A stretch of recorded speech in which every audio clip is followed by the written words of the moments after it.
The gentle September breeze, heralding the end of summer, rustled through the street trees of Grand Rapids, Michigan. Sarah Connor, 38, was going through her usual morning routine. "Ethan, breakfast is ready," Sarah called up to the second floor. As the aroma of pancakes wafted through the house, she heard the sound of her 5-year-old son Ethan running down the stairs. "Good morning, Mom." "Good morning, sweetie. Wash your hands, okay?" Sarah smiled as she patted her son's head. Her husband Mark had already left for work, his seat at the breakfast table empty. This had become their recent daily scene. As she poured maple syrup over the pancakes, Sarah found herself reminiscing about 10 years ago. She and Mark had met at a local charity event. Sarah was part of the organizing committee, and Mark had attended as a donor. She was drawn to his gentle nature and intellectual aura, while Mark was captivated by Sarah's brightness and decisiveness. After 2 years of dating, they married, and 3 years later, Ethan was born. For the first 7 years, it was the happy family Sarah had always imagined. Mark was a loving husband and a devoted father. Their weekend picnics and evening board game marathons became cherished memories. However, over the past year or so, something had changed. Mark's return time from work gradually became later, and his time with the family decreased. Even on holidays, work calls became more frequent. "Mom, is Dad going to be late again today?" Ethan asked, his mouth full of pancake. Sarah hesitated for a moment. "Yes, honey. Dad's busy. But he loves us very much." Even as she said this, Sarah felt anxiety creeping into her heart. The recent Mark seemed like a different person. His gentle smile had disappeared, replaced by a constantly tired expression. He spoke less with the family, and when Sarah tried to talk to him, he responded absent-mindedly. Sarah let out a deep sigh. "It'll be okay. Once this busy period passes, things will go back to normal," she told herself. That night, Sarah sat alone on the living room sofa, staring at the TV. The screen was moving, but her mind was somewhere far away. The clock showed 11 p.m. Suddenly, she heard the front door open. Sarah jumped to her feet. "Mark?" There was no answer. Instead, the smell of alcohol wafted into the room. Sarah frowned.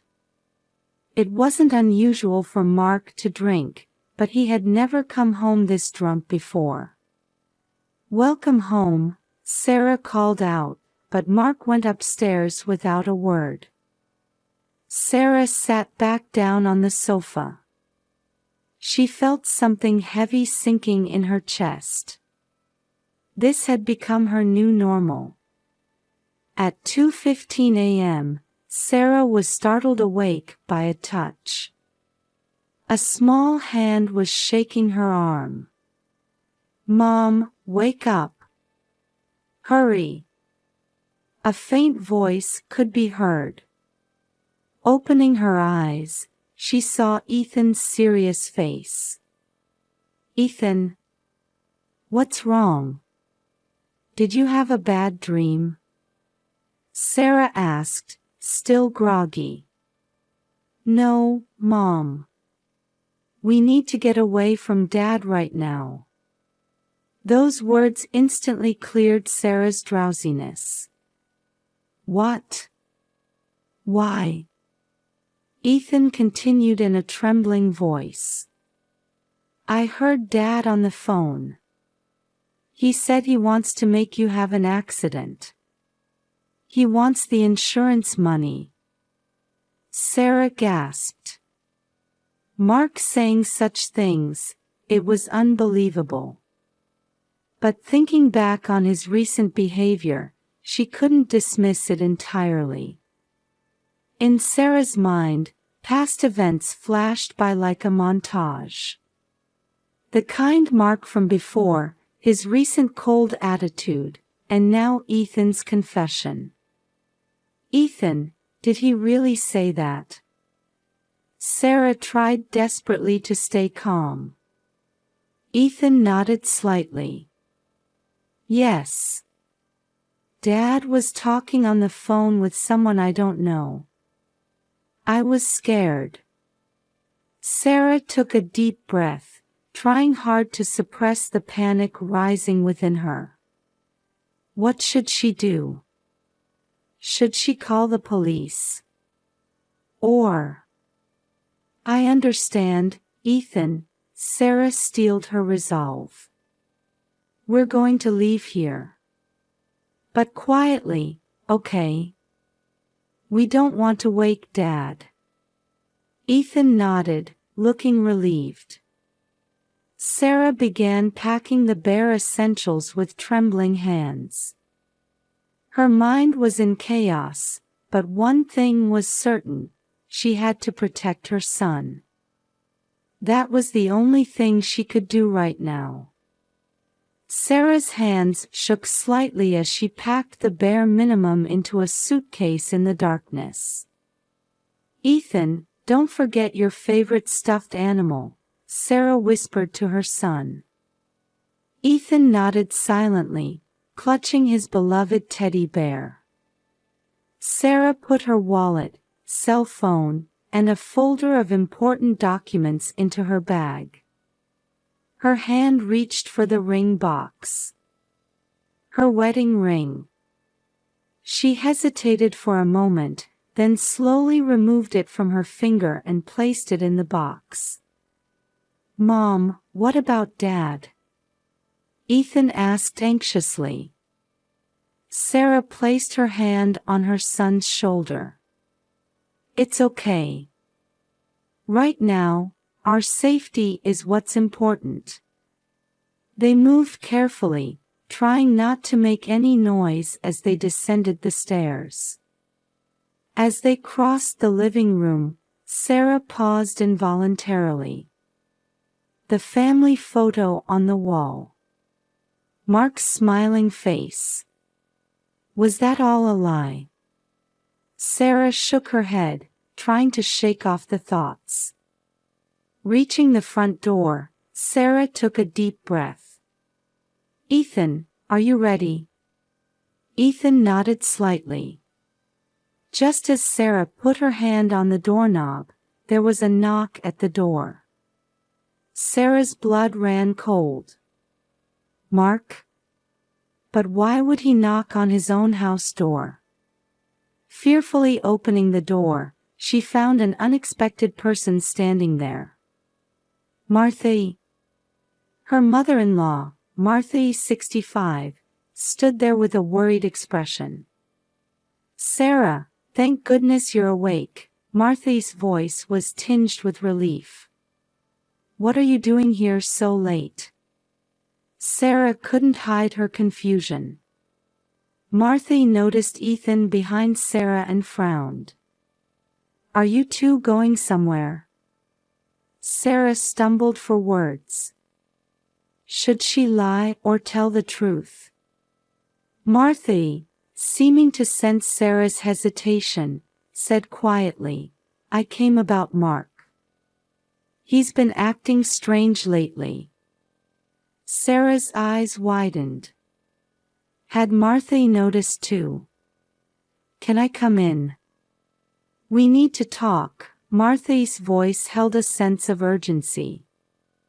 Sarah hesitated for a moment but nodded, holding Ethan's hand tightly. The three moved to the living room. Mark's been asking for money lately, and he's been quite aggressive about it. Martha began. Today, he demanded a large sum. When I refused, he burst in, shouting terribly.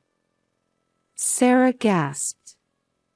Was this the real Mark? So I came to check on you, worried, Martha continued. I never imagined you'd be trying to leave. Sarah took a deep breath, steeling herself. Martha, actually. Sarah confided in Martha about what Ethan had overheard. Martha's face paled. I can't believe it. Martha murmured. But seeing Mark's recent behavior, I can't dismiss it completely. Sarah nodded. We were about to leave temporarily. Martha's expression became resolute. I'm coming with you. To my house. What? Sarah couldn't hide her surprise. As Mark's mother, I need to correct his actions. Martha's voice was filled with strong determination. But first, we need to ensure your safety. Sarah felt tears welling up. She had an ally. She wasn't alone. Thank you, Martha. Ethan spoke in a small voice. Grandma, are you coming with us? Martha smiled gently. Yes, Ethan. Grandma will protect you. The three hurriedly got into Martha's car. Sarah held Ethan close in the back seat. Just as the car started moving, the light in the upstairs bedroom turned on. Mark's awake. Sarah's voice trembled. Martha spoke while checking the rearview mirror. It's okay. We're safe now. The car glided into the quiet night streets. Sarah looked back at the house. She wasn't sure if this was the right choice. But for Ethan's sake, and to uncover the truth, she had to take this step. There was still time before dawn. However, a new dawn was about to break in Sarah's life. A week had passed. Sarah and Martha's investigation revealed more shocking facts than they had anticipated. Sarah stared at the documents received from the lawyer and told Martha in disbelief, it seems Mark has been accumulating debts. Martha's expression turned to surprise. Really, how much? Over $100,000, Sarah's voice trembled. And most of it was incurred in just the last 3 months. Both women were at a loss for words. What could he have used such a large sum for? The information Martha had gathered was equally shocking. According to Mark's colleagues, he had been frequenting casinos recently. Gambling addiction. Sarah murmured. But why didn't he talk to us about it? Further investigation revealed even more serious facts. Mark had been borrowing money at high interest rates from illegal moneylenders. And to repay. He was planning insurance fraud. Sarah's voice shook. He was going to make me have an accident. Martha covered her face with her hands. I can't believe it, my son. Sarah's heart was in turmoil. Anger, sadness, and strangely enough, worry for Mark. How desperate must he have been? But why did he tell Ethan? Sarah voiced her question. It must have been his last pang of conscience, Martha answered quietly. No matter how desperate he was, he didn't want to put his son in danger. Sarah was filled with complex emotions. disappointment and anger towards Mark, and the love for family that still remained in him. All of these mixed, unsettling her heart. Martha, too, felt deep sadness at her son's actions. Did I go wrong in raising him? No, Sarah strongly denied. Mark's choices are his own. You're a wonderful mother, Martha. The two women looked at each other, exchanging faint smiles. In this difficult situation, their bond had grown stronger. What do we do now? Martha asked. Sarah exhaled deeply. Honestly, I don't know yet. But there's one thing I'm sure of. What's that? Protecting Ethan. And bringing Mark back to the right path, determination shone in Sarah's eyes. Martha nodded. I'll help too. Let's get through this together, as a family. Outside, it had started to rain, as if foreshadowing the difficulties ahead. But even in the sound of the rain, there seemed to be a faint melody of hope. Sarah gazed out the window. The road ahead would be tough. But there was no turning back now. Knowing the truth, all she could do was move forward. For Ethan's sake, and for Mark's.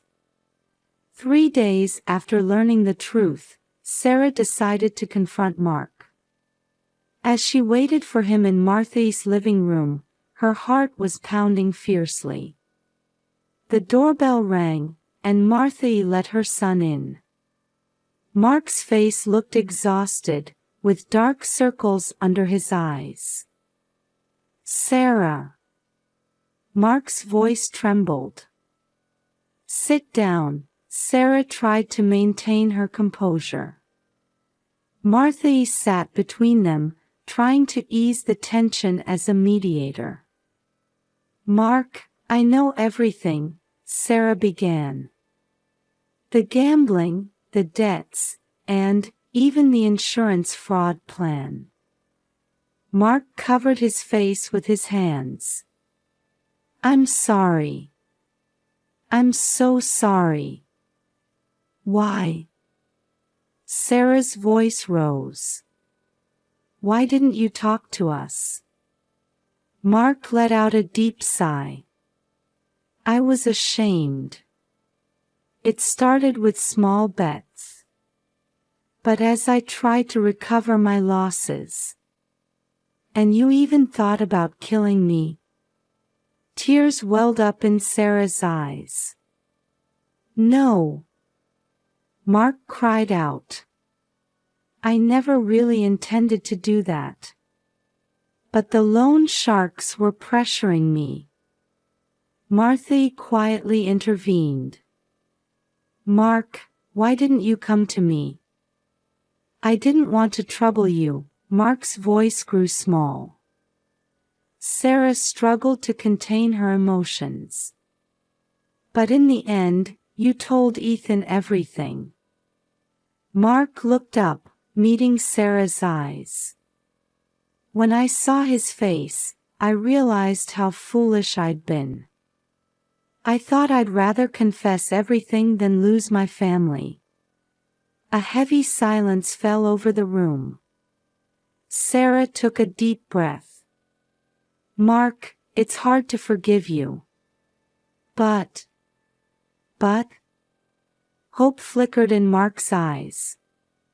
For Ethan's sake, I want to try again. Sarah's voice was filled with resolve. Martha placed her hand on her son's shoulder. We'll help too. Let's get through this together. Mark nodded, tears streaming down his face. Thank you. I'm truly sorry. From now on, I'll put family first. I promise I'll make amends. Sarah quietly stood up and approached Mark. After a long silence, she embraced him. "Let's work hard together," Sarah's voice echoed gently. Mark's expression showed relief at those words. Family bonds grow stronger through trials. This wasn't an end, but a new beginning. 1 year later, the Connor family had undergone significant changes. Mark was receiving treatment for his gambling addiction and working hard to repay his debts. Sarah supported her husband's recovery while building her own career. Martha played a crucial role in deepening family bonds while looking after her grandson. Ethan, now 7 years old, was happy to see his parents' relationship improve. He often said, "I love Mom, Dad, and Grandma." One evening during dinner, Mark said to his family, "Thank you all. Without you, I couldn't have recovered." Sarah held her husband's hand and smiled. "We're family. We get through things together." Martha hugged her grandson and said, "Let's continue to cherish each other." Outside the window, the setting sun softly illuminated the town. A new morning awaited this family. 5 years later, the Connor family was bound by even stronger ties. Mark had fully recovered and was working harder than ever for his family. Sarah was proud of her husband's transformation, and their relationship had deepened beyond what it was before. Ethan, now 12, had learned the importance of family by witnessing his parents overcome their trials. Martha continued to fulfill her role as the family's pillar while watching her grandson grow. One weekend, during a family picnic, Mark quietly said, "I'm truly sorry. And thank you." Sarah looked at her husband and smiled gently. "We've already overcome the past. Now, let's look to the future." Ethan hugged his parents, while Martha warmly watched over the scene. This family had become stronger and more deeply bonded by overcoming their difficulties.